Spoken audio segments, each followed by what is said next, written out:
एक बात बोले भैया, गरीबों का कोई नहीं होता है। जो गरीब होते ना उनका कोई नहीं होता है। गरीबों का तो केवल और केवल श्री कृष्ण होते हैं। गरीबों के तो केवल परमात्मा। मंच पर चढ़ने भी उन्हीं को मिलता है जो अमीर होते हैं। आरती में नाम भी उन्हीं का बोला जाता है जो तो या तो नेता हो या फिर अमीर हो। सच बता रहे हैं। हाँ, गरीबों का कोई नहीं होता। और दोस्ती भी अमीरों की ही अमीरों से होती है। गरीबों के कोई दोस्त भी नहीं होता। रिश्तेदार भी उसी के घर आते जो अमीर हो। मेरे माई बाप, हम भारत के लोगों से आज कथा का अंतिम दिन है और इस कथा के माध्यम से प्रार्थना करेंगे, ग्रेटर नोएडा के पागलों, तुम अमीरों का साथ देना या ना देना, पर एक बार उनके साथ जरूर खड़े हो जाना जिनका कोई ना हो।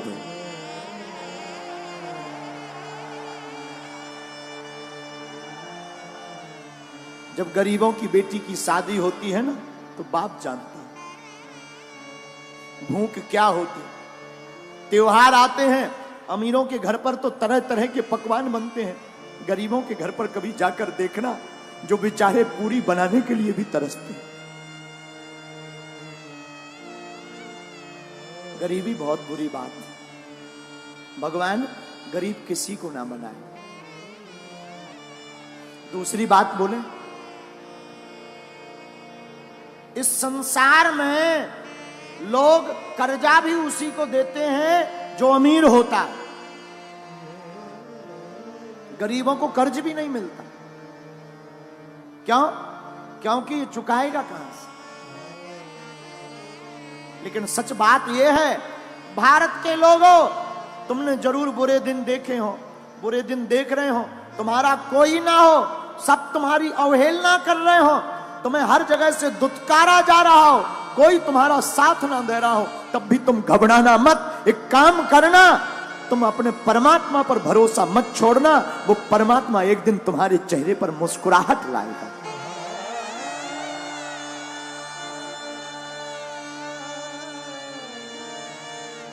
लाए। हमने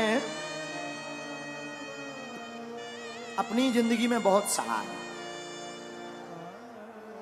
बहुत सहा। अपने जीवन काल में हम जहां रहते हैं, छतरपुर जिले में हमारा गांव है गड़ा गांव।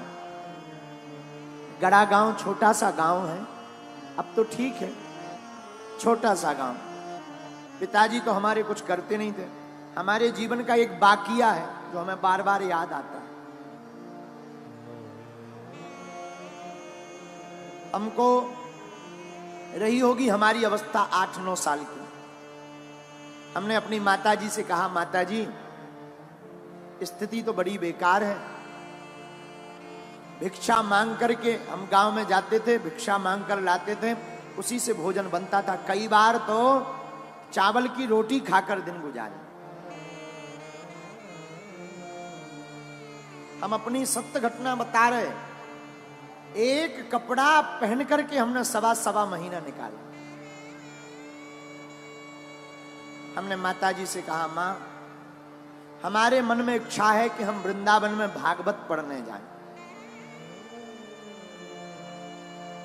मां बोली, ठीक है। उस जमाने में 2000 रुपया मांगने के लिए हम न जाने कितने घरों पे गए, खुद स्वयं। 8-9 साल की अवस्था होगी, कितने घरों में सिर्फ 2000 रुपया मंगाने में, किसी ने नहीं दिया।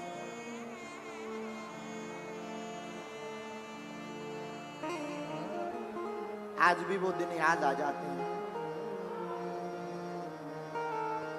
बन जाते हैं लाखों रिश्ते, जब पैसा पास होता है टूट जाता वो रिश्ता गरीबी में जो सबसे खास होता है। कितना भी प्रिय रिश्ता हो, अगर तुम्हारे जेब में कुछ नहीं होगा तो कोई नहीं पूछेगा।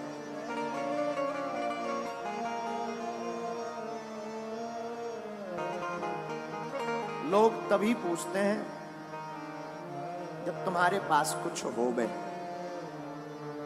हम भारत के लोगों से प्रार्थना करेंगे, अमीरों की बेटियों की शादी में तो लाखों के गिफ्ट लेकर तुम जाते हो, कभी मौका मिले तो उस गरीब मजदूर की बेटी की शादी में भी पहुंच जाना जिनके घर पर कोई नहीं जाता।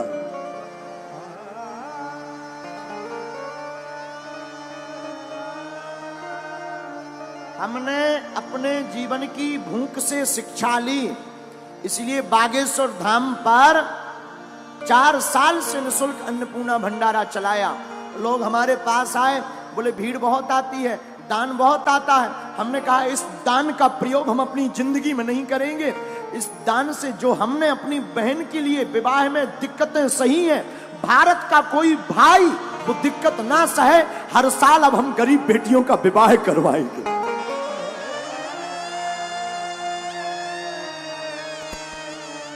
क्योंकि हमने तो सह लिया, हमने भूख भी देखी। माई बाप आज जरूर बैठकर कथा कर रहे हैं, हनुमान जी की कृपा है। हमने वो दिन भी देखे जब हमारे पिताजी का नाम लोग कार्डों में नहीं लिखवाते थे।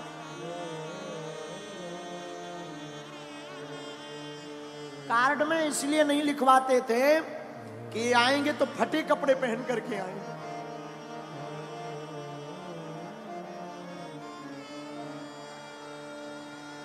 फटे कपड़े पहनकर आएंगे तो बेइज्जती हो जाएगी। अपनी बेइज्जती से बचाने के लिए कार्डों में नाम नहीं लिखवाते थे, लेकिन हमने भी हार नहीं मानी। हमारी मां कहती थी बेटा भगवान के घर देर है अंधेर नहीं, तुम बागेश्वर हनुमान जी को पकड़े रहो, एक दिन आएगा। माई बाप कभी उस पिता के दिल से पूछना जिसकी बेटी घर पर हो, घर पर खाने का भी दाना ना, कभी विचार करना। अंधेरी रातें हो, हमारा तो बचपन काल पूरा अंधेरे में गुजरा। एक कमरा था 16x12 का, गर्ग जी एक कमरा 16x12 का, वो भी छप्पर का, उसमें खप्पर। और बरसात आती थी तो आफत आती थी। बरसात में पलंग के नीचे हमसे छोटी बहन और भाई तीनों बैठ करके बरसात को निकालते थे, क्योंकि पूरे कमरे में पानी भर जाता था।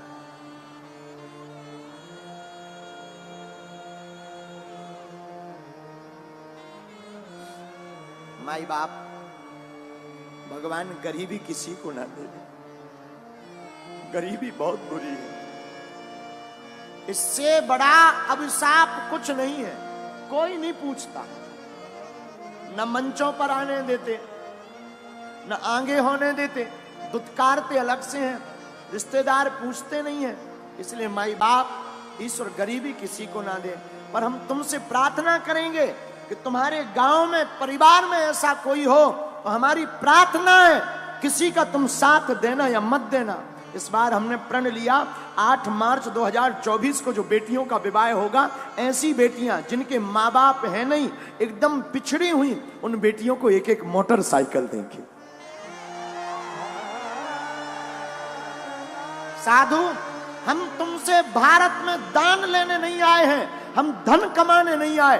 भारत के लोगों हम तुम्हारे दिल में हनुमान जगाने आए हैं।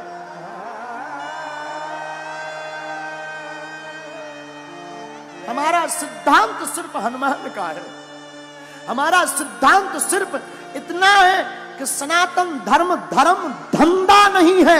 सनातन धर्म पूरी दुनिया का सबसे बड़ा धर्म और करुणा का धर्म है। इसलिए मेरे माई बाप, मेरे भारत के लोगों, ग्रेटर नोएडा के लोगों, तुम्हारा कोई साथ दे या ना दे, पर तुम कभी मत पीछे मुड़कर देखना, ना कभी रोना। मौका लगे तो मेरे बागेश्वर धाम पर आ जाना, मेरा दर खुला है, वो खुला ही रहेगा।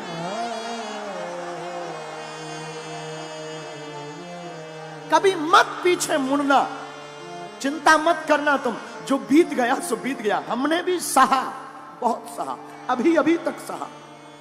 अभी भी कई बार ऐसी परिस्थितियां बन जाती, दान तो हम मांगते नहीं, कई बार परिस्थिति बन जाती है कि लोन लेना पड़ता, लेकिन एक बात बोले, हमारी माँ ने और हमारे गुरु ने हमें एक चीज सिखाई, उसका भरोसा मत छोड़ना। उसका भरोसा नहीं छोड़ा तो कभी उसने हमको किसी के सामने झोली फैलाने नहीं दिया। आप इसलिए भारत के लोगों, क्योंकि जिसके पास गरीबी होती है वही ये दुख जानता है। सबकी समझ में नहीं आता माई बाप, ना ना ना। हाँ, अभी बरसात चल रही है, हमको पूर्ण याद है, अभी भी हम एक कुर्ता रखे हुए हैं अपना पुराना, वो कभी कभी हम याद कर लेते उस कुर्ता को देखकर। है तो छोटा, बहुत पुराना, हम रखे हुए हैं पर याद कर लेते हैं। माई बाप बरसात में कपड़ों की वो दुर्गंध, भीगे हुए कपड़ों की दुर्गंध। मेरे साधु, हम अपने जीवन की कथा बताकर आपको कहना ये चाह रहे कि हमारे जैसे नालायक की लाज, हमारे जैसे मूर्ख की लाज, हमारे जैसे विचित्र व्यक्ति की लाज जब बागेश्वर बालाजी ने बनाई है, तो भैया तुम भी इनके चरण शरण मत छोड़ना, ये तुम्हारी भी लाज बचाएंगे।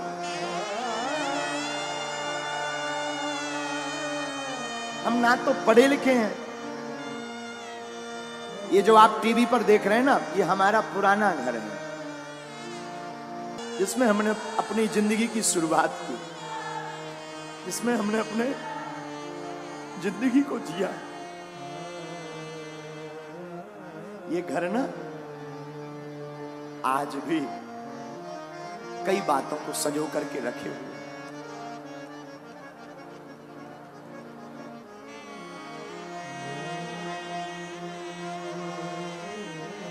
साधु,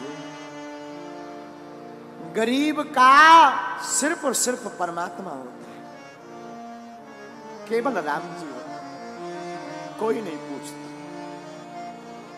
मुझे कौन पूछता था, तेरी बंदगी से पहले मैं खुद को ढूंढता था इस जिंदगी से।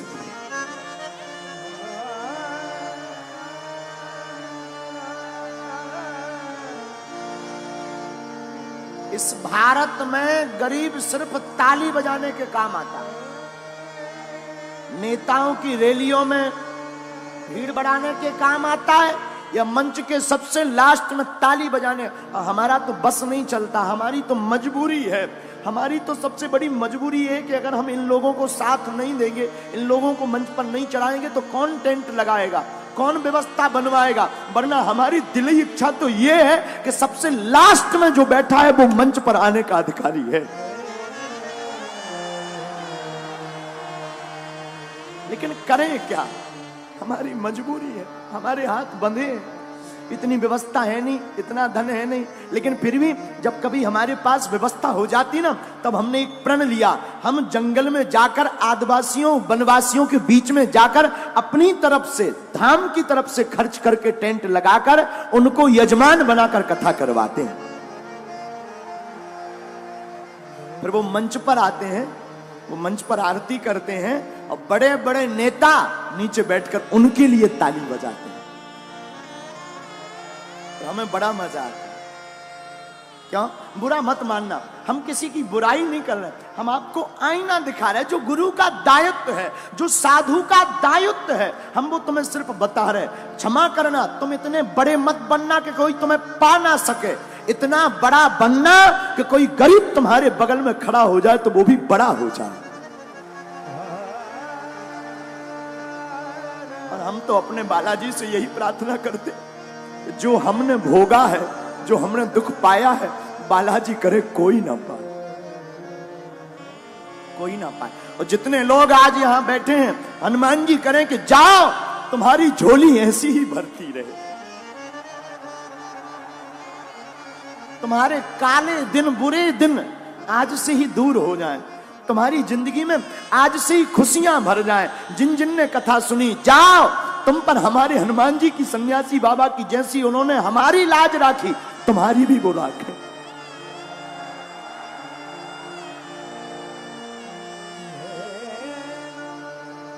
पर माई बाप